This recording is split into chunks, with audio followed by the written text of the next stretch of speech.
रूपाय विश्वोत्पत्त्यादिहेतवे तापत्रयविनाशाय श्रीकृष्णाय वयं नमः। कृष्णाय वासुदेवाय देवकीनन्दनाय च नन्दगोपकुमाराय गोविन्दाय नमो नमः। कृष्णाय वासुदेवाय हरे परमात्मने प्रणतक्लेशनाशाय गोविन्दाय नमो नमः। यं प्रव्रजन्तमनपेतमपेतकृत्यं द्वैपायनो विरहकातरया जुहाव पुत्रेति तन्मयतया तरवोऽभिनेदुस्तं सर्वभूतहृदयं मुनिमानतोऽस्मि। ॐ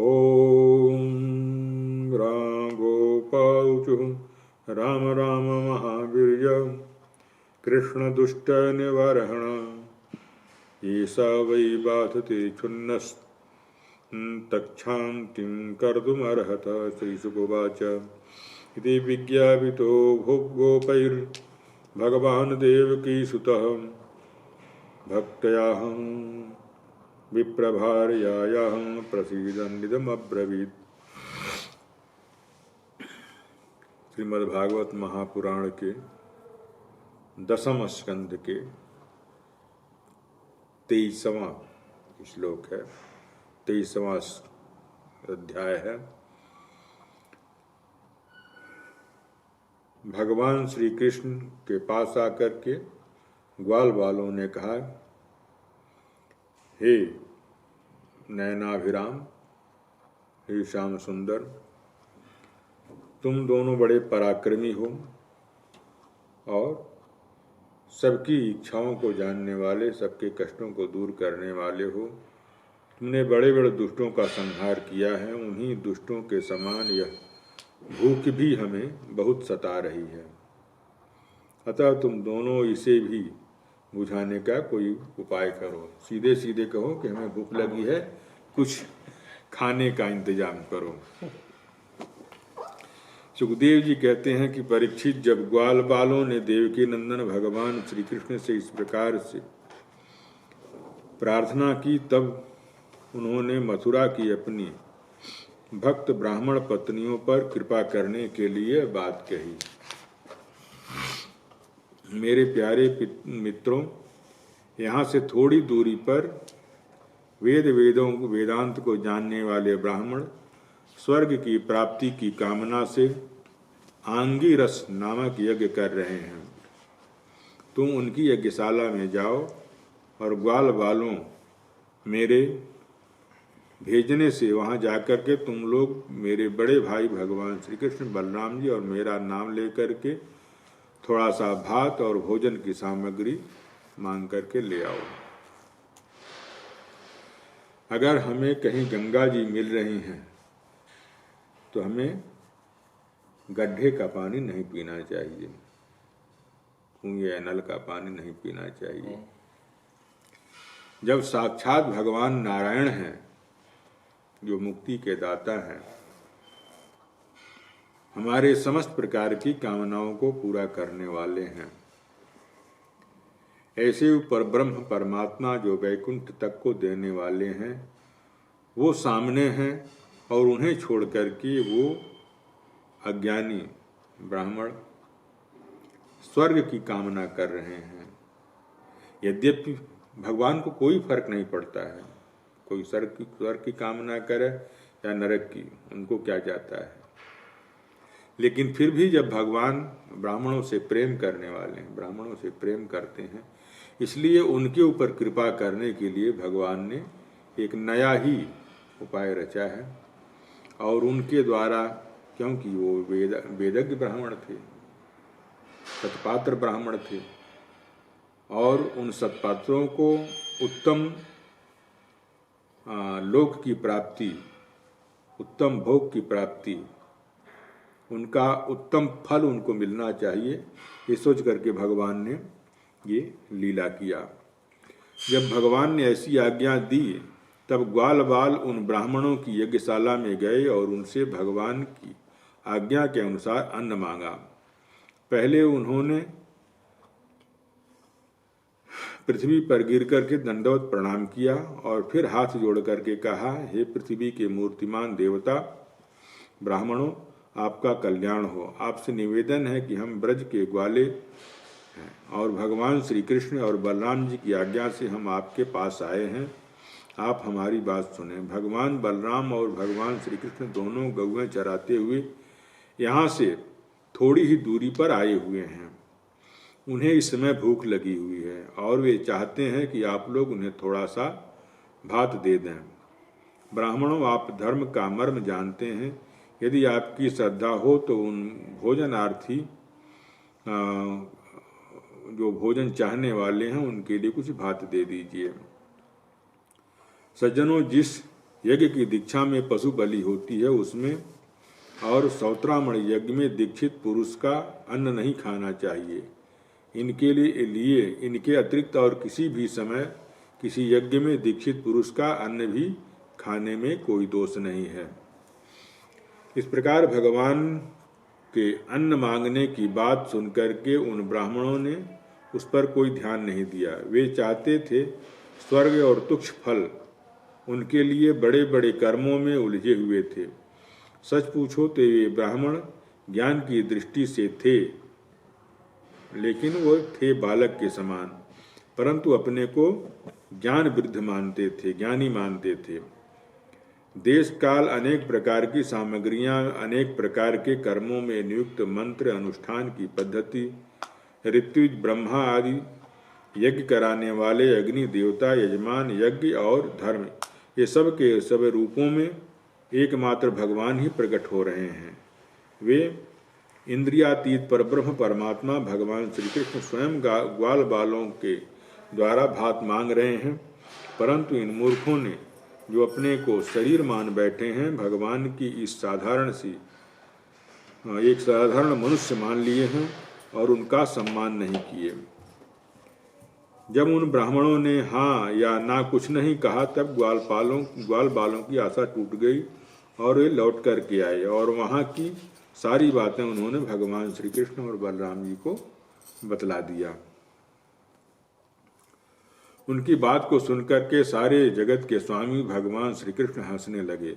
उन्होंने ग्वाल बालों को समझाया कि संसार में असफलता तो बार बार होती है, उससे हमें निराश नहीं होना चाहिए, हमें बार बार प्रयत्न करते रहना चाहिए। ऐसा करने से सफलता मिल जाती है। अगर हम एक बार फेल हो जाते हैं तो क्या दूसरी बार परीक्षा नहीं देते हैं, अर्थात देते हैं। फिर उनसे कहा कि प्यारे ग्वाल बालों, इस समय तुम लोग उनकी पत्नियों के पास जाओ और उनसे कहो कि राम और श्याम, भगवान श्री कृष्ण और बलराम दोनों आए हुए हैं। तुम जितना चाहोगे उतना भोजन वे तुम्हें दे देंगी। वे तुमसे बड़े वो मुझसे बड़े प्रेम करती हैं। उनका मन सदा मुझ में लगा रहता है। अब की बार ग्वाल बाल पत्नी यज्ञशाला में गए, जहाँ पर ब्राह्मणों की पत्नियां रहती थीं। वहाँ जाकर के देखा तो ब्राह्मणों की पत्नियां सुंदर सुंदर वस्त्र और गहनों से सज धर करके बैठी हुई थीं। उन्होंने द्विज ब्राह्मण पत्नियों को प्रणाम करके बड़ी नम्रता से बात कही। आप विप्र पत्नियों को हम नमस्कार करते हैं, आप कृपा करके हमारी बात सुने। भगवान श्री कृष्ण यहाँ से थोड़ी दूर पर आए हुए हैं और उन्होंने ही हमें आपके पास भेजा है। ग्वाल बाल और बलराम जी के साथ गौएं चराते हुए इधर ही दूर आ गए हैं। इस समय उन्हें और उनके साथियों को भूख लगी है, आप उनके लिए कुछ भोजन दे दें। वे ब्राह्मण पत्नियां बहुत दिनों से भगवान श्री कृष्ण की सुंदर सुंदर लीलाएं सुनती थीं। उनका मन उनमें लगा हुआ था। वे सदा सर्वदा इस बात के लिए बहुत उत्सुक होती थीं कि किस प्रकार से भगवान श्री कृष्ण का दर्शन हो जाए। भगवान श्री कृष्ण के आने की बात सुनते ही वे उतावली हो गईं और उन्होंने बर्तनों में अत्यंत स्वादिष्ट हितकर भक्ष्य, भोज्य, लेह, चोष्य चारों प्रकार की भोजन सामग्री ले ली तथा भाई बंधु और पति और पुत्रों के मना करने पर भी वे भगवान श्री कृष्ण के पास जाने के लिए घर से निकल पड़ी। भोजन 4 प्रकार का होता है, भक्ष्य, भोज्य, लेह, चोष जो चूस करके खाने वाला होता है, ले जो चाट करके, जैसे चटनी वगैरह होता है, भोज जो पीने के लिए होता है, और भक्ष जो खाने के लिए होता है। इस प्रकार से 4 प्रकार के भोजन होते हैं। ठीक वैसे ही जैसे नदियाँ समुद्र के लिए क्यों न हो, न जाने कितने दिनों से पवित्र कीर्ति भगवान श्री कृष्ण के गुण और लीला और सुंदरता और उनके माधुर्य आदि के बारे में सुन सुन करके उन्होंने उनके चरणों में अपना हृदय निछावर कर दिया था। ब्राह्मण पत्नियों ने जाकर के देखा कि यमुना के तट पर नए नए कोपलों से शोभायमान अनेक प्रकार के अशोक वन्य और ग्वाल बालों से घिरे हुए भगवान श्री कृष्ण और बलराम जी के साथ इधर उधर घूम रहे हैं। उन सांवले शरीर पर सुनहला पीतांबर झिलमिला रहा है, गले में बनमाला लटक रही है, मस्तक पर मोर पंख और मुकुट है, अंग अंग में रंगीन धातुओं से चित्रकारी कर रखी है, नए नए कोपलों से गुच्छे शरीर में लगा करके नट का सा भी बेस बना रखा है। एक हाथ अपने सखा बाल के कंधे पर रखे हुए और दूसरे हाथ से कमल का फूल नचा रहे हैं। कानों में कमल के कुंडल हैं और कोपलों और घुघराली अलकें लटक रही हैं और मुख कमल मंद मंद मुस्कान की रेखा से प्रफुल्लित हो रहा है।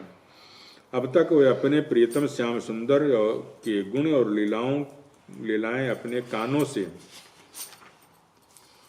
सुन सुन करके उन्होंने अपने मन को उन्हीं के प्रेम में रंग डाला था, उसी में सराबोर कर दिया था। अब नेत्रों के मार्ग से उन्हें भीतर ले जाकर के बहुत देर तक मन ही मन उनका आलिंगन करती रहीं और इस प्रकार उन्होंने अपने हृदय की जलन को शांत किया। ठीक वैसे ही जैसे जागृत अवस्था अपने स्वप्न की अवस्थाओं की वृत्तियां हैं, यह मेरा है, इस भाव से जलती रहती हैं, परंतु सुसुप्ति अवस्था में उसके अभिमानी प्राज्ञ को पाकर के उसी में लीन हो जाती हैं और उनकी सारी जलन मिट जाती है। भगवान सबके हृदय की बात जानते हैं, सबके बुद्धियों के साक्षी हैं। उन्होंने जब देखा कि ये ब्राह्मण पत्नियां अपने भाई बंधु और पति पुत्र के रोकने पर भी सगे संबंधियों और विषयों की आशा को छोड़ करके केवल मेरे लिए, मेरे दर्शन की लालसा से ही मेरे पास आई हैं, तब उन्होंने उनसे कहा कि उस समय उनके मुख पर हास्य की तरंगें और अटखेलियां कर रही थीं। भगवान ने कहा कि भाग्यवती देवियों, तुम्हारा स्वागत है, आओ बैठो, कहो हम तुम्हारा क्या स्वागत करें। तुम लोग हमारे दर्शन की इच्छा से यहाँ पर आई हो, यह तुम्हारे जैसे प्रेम पूर्ण ग्वाल बालों के योग्य ही, हृदय वालों के लिए योग्य ही है। इसमें संदेह नहीं है कि संसार में अपनी सच्ची भलाई को समझने वाले जितने भी बुद्धिमान पुरुष हैं, वे अपने प्रियतम के समान ही मुझसे भी प्रेम करते हैं और ऐसा प्रेम करते हैं कि जिसमें किसी भी प्रकार की कोई कामना नहीं होती है, जिसमें किसी प्रकार का व्यवधान, संकोच, छिपाव या दुविधा आदि नहीं होता है। प्राण, बुद्धि, मन, शरीर, स्वजन, स्त्री, पुत्र और धन आदि संसार की सभी वस्तुएं जिसके लिए हैं और जिसकी सन्निधि से, जिसके पास रहने से प्रिय लगती हैं, उस आत्मा से, परमात्मा से, मुझ श्री कृष्ण से बढ़कर के और कौन प्यारा हो सकता है। इसलिए तुम्हारा आना उचित है। मैं तुम्हारे प्रेम का अभिनंदन करता हूँ। परंतु तुम लोग अब मेरा दर्शन कर चुकी हो, अब अपनी यज्ञशाला में लौट जाओ। तुम्हारे पति ब्राह्मण गृहस्थ हैं, वे तुम्हारे साथ मिलकर के अपना यज्ञ पूर्ण कर सकेंगे। ब्राह्मण पत्नियों ने कहा कि अंतर्यामी श्याम सुंदर, आपकी यह बात निष्ठुरता से पूर्ण है। आपको ऐसी बातें नहीं कहनी चाहिए। श्रुतियाँ कहती हैं कि जो एक बार भगवान को प्राप्त हो जाता है उसे संसार में लौटना नहीं पड़ता है। आप अपनी यह वेदवाणी सत्य कीजिए। हम अपने समस्त सगे संबंधियों की आज्ञा का उल्लंघन करके आपके चरणों में इसलिए आए हैं कि आपके चरणों से गिरी हुई तुलसी की माला अपने केशों में धारण करें। अब हमारे पति, पुत्र, माता पिता, भाई, बंधु, स्वजन संबंधी हमें स्वीकार नहीं करेंगे, फिर दूसरों की तो बात ही क्या है। वीर शिरोमणे, अब हम आपके चरणों में आ पड़ी हैं, हमें और किसी का सहारा नहीं है, इसलिए अब हमें दूसरों की शरण में न जाना पड़े, ऐसी व्यवस्था कीजिए। भगवान श्री कृष्ण ने कहा, देवियों, तुम्हारे पति, पुत्र, माता पिता, भाई बंधु कोई भी तुम्हारा तिरस्कार नहीं करेंगे। उनकी तो बात ही क्या है, सारा संसार तुम्हारा सम्मान करेगा। इसका कारण यह है कि अब तुम मेरी हो गई हो, मुझसे युक्त हो गई हो। देखो ना, ये देवता भी मेरी बात का अनुमोदन कर रहे हैं। देवियों, इस संसार में मेरा अंग संग ही मनुष्यों की में मेरी प्रीति, मेरे प्रेम या मेरे अनुराग का कारण नहीं है। इसलिए तुम लोग जाओ, अपना मन मुझ में लगा दो, तुम्हें बहुत शीघ्र ही मेरी प्राप्ति हो जाएगी। सुखदेव जी कहते हैं कि परीक्षित, जब भगवान ने इस प्रकार से कहा, तब ये ब्राह्मण पत्नियां यज्ञशाला में लौट आईं। उन ब्राह्मणों ने अपनी स्त्रियों में तनिक भी दोष दृष्टि नहीं देखी, उनके साथ मिलकर के अपना यज्ञ पूरा किया। उन स्त्रियों में से एक को आने के समय ही उसके पति ने बलपूर्वक रोक दिया था। इस पर उस ब्राह्मण पत्नी ने भगवान के वैसे ही स्वरूप का ध्यान किया जैसे कि बहुत दिनों से सुन रखा था। जब वो उसका ध्यान जम गया, तब वो मन ही मन भगवान का आलिंगन करके उनके कर्म के द्वारा अपने शरीर को छोड़ दिया। शुद्ध सत्वमय दिव्य शरीर से उस भगवान की सन्निधि उसे प्राप्त हो गई। इधर भगवान श्री कृष्ण ने वो ऋषि ने शरीर छोड़ा? नहीं, ब्राह्मण की पत्नी। जब उसमें से एक ब्राह्मण था जो उसने अपने पति को जाने नहीं दिया। हाँ। तो वो भगवान का ध्यान करती हुई, जैसा उसने स्वरूप वगैरह सुन रखा था, वैसा ही ध्यान करते हुए उसने अपने शरीर को छोड़ दिया और वो भगवान को मन ही मन भगवान को आलिंगन करते हुए फिर भगवान को प्राप्त हो गई।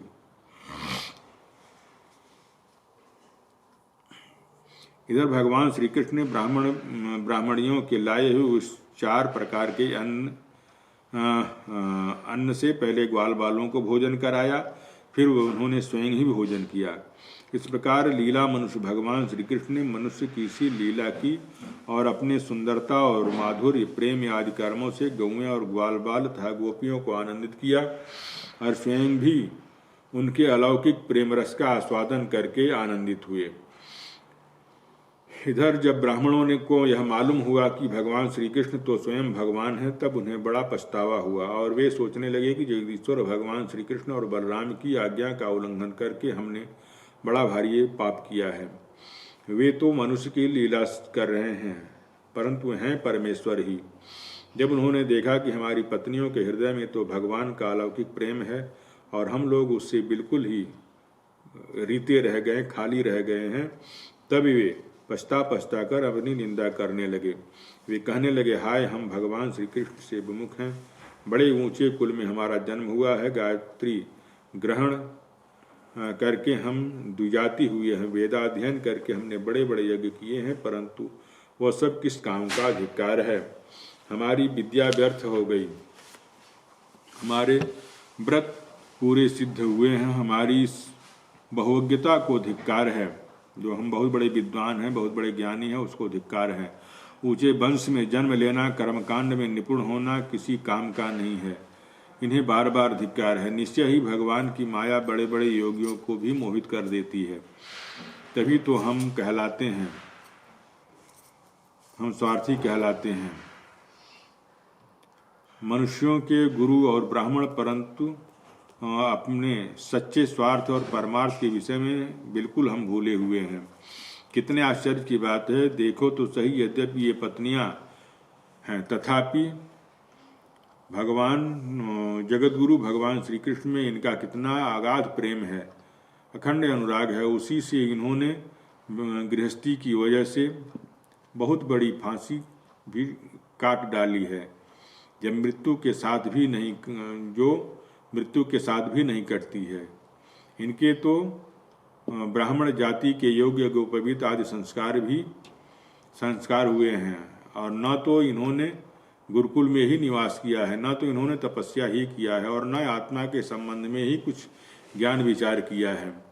उनकी बात तो दूर रही, इनमें न तो पूरी पवित्रता है और न शुभ कर्म ही है। फिर भी समस्त योगेश्वरों के ईश्वर पूर्ण कीर्ति भगवान श्री कृष्ण के चरणों में इनका इतना दृढ़ प्रेम है, और हमने अपने संस्कार किए हुए गुरुकुल में निवास किए, तपस्या और आत्मानुसंधान किया है, पवित्रता का निर्वाह किया है, अच्छे अच्छे कर्म किए हैं, फिर भी भगवान के चरणों में हमारा प्रेम नहीं है। सच्ची बात यह है कि हम लोग गृहस्थी के काम धंधों में मतवाले हो गए हैं और अपनी भलाई और बुराई को बिल्कुल भूल गए थे।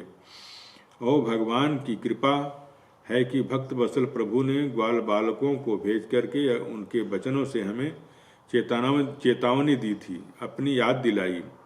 भगवान स्वयं पूर्ण काम है और कैवल्य मोक्ष पर्यंत जितनी भी कामनाएं होती हैं उनको पूरे करने वाले हैं। यदि हमें ज्ञान सचेत नहीं करना होता तो हम सरीखे क्षुद्र जीवों से प्रयोजन ही उनको क्या हो सकता था।